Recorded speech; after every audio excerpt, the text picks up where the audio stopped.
And action.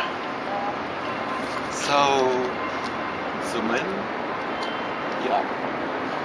We're not actually at the Botanic Garden, but we're still in Aotearoa, Wellington, and we are just by the beautiful Parliament building that is called by the locals the beehive. Et en français, c'est quoi? En français, c'est la ruche. La ruche.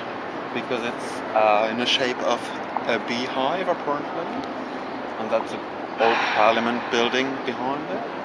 And if you can zoom in at the top of the beehive, we've got this ridiculously small New Zealander flag. That's a bit tragic. I might need to call the Prime Minister and tell her to have a bigger one there, because that's just bad taste.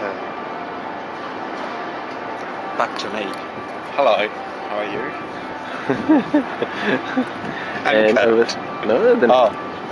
Yeah, there's another building here, but I don't know what it is. Looks quite pretty though. Quite pretty, yeah. Look a bit older. Maybe it's kind of a church or something. And wave. Ta-da! And cut. Touches.